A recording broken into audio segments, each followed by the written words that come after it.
నిజాంపేట మండల వ్యాప్తంగా అన్ని గ్రామాలలో రంజాన్ పండుగ వేడుకలను ముస్లిం సోదరులు ఘనంగా నిర్వహించారు. ఈ మేరకు మండల కేంద్రంలో ముస్లిం సోదరులు గత 30 రోజులుగా కఠిన ఉపవాస దీక్షలలో ఉండి గురువారం రోజున ఈద్గాలో ప్రత్యేక పూజలు నిర్వహించారు. ఈ సందర్భంగా ముస్లిం పెద్దలు మాట్లాడుతూ తెలంగాణ రాష్ట్రంలో హిందూ ముస్లిం సోదరులు సోదర భావానికి నిలువెత్తు నిదర్శనమన్నారు. అల్లా దయ వల్ల రాష్ట్ర ప్రజలు సుభిక్షంగా ఉండాలన్నారు.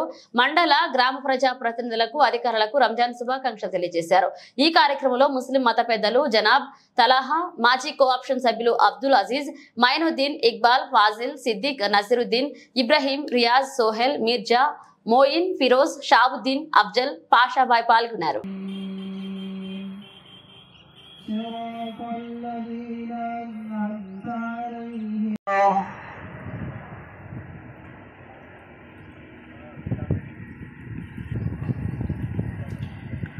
అల్లాహు అక్బర్.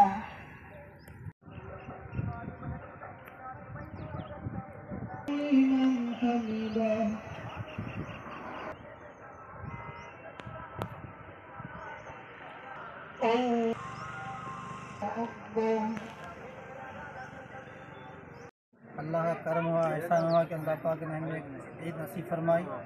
अल्हम्दुलिल्लाह सबकी आसान से हो चुकी है और रमज़ान के रोज़े अल्हम्दुलिल्लाह आसान से गुजरे हैं। अल्लाह का करम है कि अल्लाह पाक हमें ऐसे रमज़ान बार नसीब फरमाए। और अल्हम्दुलिल्लाह निज़ामपेट में हमारे मुकम्मल पूरे गांव के साथ में आके ईद बनाए हैं और अल्लाह का एहसान है कि अल्लाह ऐसी जगह हमें पहुंचाया जो बहुत मुबारक महीना नसीब फरमाया।